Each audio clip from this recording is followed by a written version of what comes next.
നഷ്ടപ്പെടുത്തിയ മലയാളം വാക്കുകളെ കുറിച്ച് നമ്മൾ റീസെന്റ് ആയി ഒരു ഷോർട്സ് ചെയ്തപ്പോഴാണ് പല വാക്കുകളും ഉരുത്തിരിഞ്ഞു വന്ന രസകരമായ അവസ്ഥകളെ കുറിച്ച് ഞാൻ തിരഞ്ഞത്. വെറും 110 വർഷങ്ങൾക്ക് മുമ്പ് നമ്മൾ കൂടെ കൂട്ടിയ ഒരു വാക്കിനെ പറ്റി, ഒരു യമണ്ടൻ കഥ ഓൺ ടോപ്പ്.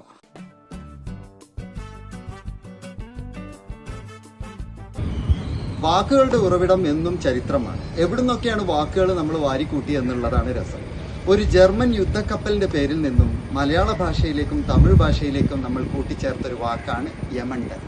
മലയാളത്തിൽ വളരെ വലുത് എന്നും തമിഴിൽ വിദഗ്ധമായി ഒഴിഞ്ഞു പോകുക എന്നും അർത്ഥം വരുന്ന യമണ്ടൻ എന്ന വാക്ക് ഒന്നാം ലോക മഹായുദ്ധകാലത്ത് ജർമ്മനിയുടെ പടക്കപ്പലായ SMS എംഡന്റെ പേരിൽ നിന്നും വന്നതാണ്. ജർമ്മനിയിലെ എംഡൻ പട്ടണത്തിന്റെ പേരിൽ ഇറക്കിയ ഈ പടക്കപ്പൽ ക്യാപ്റ്റൻ കോൾ വോൺ മുള്ളറിന്റെ നേതൃത്വത്തിൽ 1914 2 മാസം കൊണ്ട് 2 ഡസനിലധികം കപ്പലുകളെയാണ് ആക്രമിച്ചു പിടിച്ചെടുത്തത്.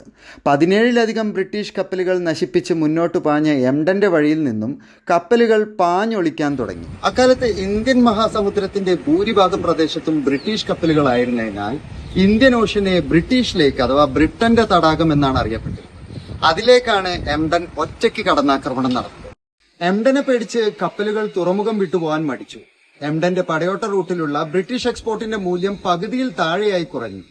കപ്പലുകളുടെ ഇൻഷുറൻസ് തുകയാകട്ടെ കുത്തനെ ഉയരാനും തുടങ്ങി. ഇന്ത്യൻ മഹാസമുദ്രം ഒറ്റയ്ക്ക് പിടിച്ചടക്കിയ എംഡൻ 1914 സെപ്റ്റംബറിൽ മദ്രാസ് തുറമുഖത്തിന് നേരെ നടത്തിയ ആക്രമണത്തിൽ ബർമീസ് ഓയിൽ ടാങ്കറുകൾക്കും മറ്റു മെർച്ചന്റ് ഷിപ്പുകൾക്കും വൻ നാശനഷ്ടമുണ്ടായി.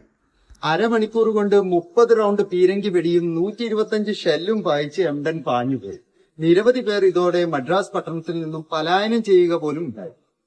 British, Australian, French, Japanese, Russian യുദ്ധക്കപ്പലുകൾ ഇന്ത്യൻ മഹാസമുദ്രം അരിച്ചു പെറുക്കിയെങ്കിലും ക്യാപ്റ്റൻ മുള്ളർ സമൃദ്ധമായി ഒളിഞ്ഞു പാഞ്ഞു. വിദഗ്ധമായി ഒഴിഞ്ഞു മാറാനുള്ള എംഡന്റെ ഈ കഴിവാണ് തമിഴ് ഭാഷയിലേക്ക് യമണ്ടൻ എന്ന വാക്ക് കൂട്ടിച്ചേർത്തത്. അവൻ ശരിയാന യമണ്ടനാകെ ഇരിക്കാൻ എന്ന് പറഞ്ഞാൽ വരുന്നതും പോകുന്നതും പോലും ആരും അറിയാതെ ഒളിഞ്ഞു മാറി നടക്കാൻ കഴിവുള്ളവൻ എന്നാണ് അർത്ഥം. ഇനി മലയാളത്തിലെ യമണ്ടൻ എന്ന വാക്കിന്റെ കഥ. അറബിക്കടലിൽ നങ്കുരമിട്ട് കൊച്ചിക്ക് നേരെ ഉന്നം പിടിച്ചപ്പോഴാണ് യമണ്ടന്റെ ക്യാപ്റ്റൻ അറിയുന്നത് കൊച്ചി രാജാവ് ബ്രിട്ടീഷുകാർക്കെതിരാണ്. ജസ്റ്റ് മിസ്റ്റ്, കൊച്ചിക്ക് മദ്രാസിന്റെ ഗതി വന്നു. കാരണം ശത്രുവിന്റെ ശത്രു മിത്രമെന്നാണല്ലോ വെപ്പ്.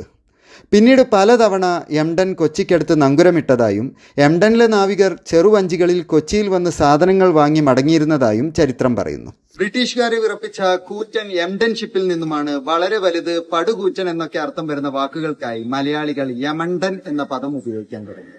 അതേ വർഷം തന്നെ, അതായത് 1914 നവംബറിൽ ഓസ്ട്രേലിയയുടെ കൊക്കോ ഐലൻഡിൽ ബ്രിട്ടീഷുകാർക്കെതിരെ ആക്രമണം നടത്തുന്നതിനിടയിൽ ഓസ്ട്രേലിയയുടെ HMAS സിഡ്നി എന്ന കപ്പലിന്റെ അറ്റാക്കിൽ യമണ്ടൻ തകർന്ന് മുങ്ങുകയായിരുന്നു. രേഖപ്പെടുത്തിയ അനേകം ചരിത്ര സംഭവങ്ങളുടെ കൂടെ മലയാളിക്കും തമിഴനും ഓരോ വാക്കും സമ്മാനിച്ച് SMS എംഡൻ മുങ്ങിപ്പോയിട്ട് 110 വർഷം തികയുകയാണ്. അതായത് യമണ്ടൻ എന്ന വാക്ക് നമ്മളും തമിഴരും ഉപയോഗിക്കാൻ തുടങ്ങിയിട്ട് 110 വർഷമായി.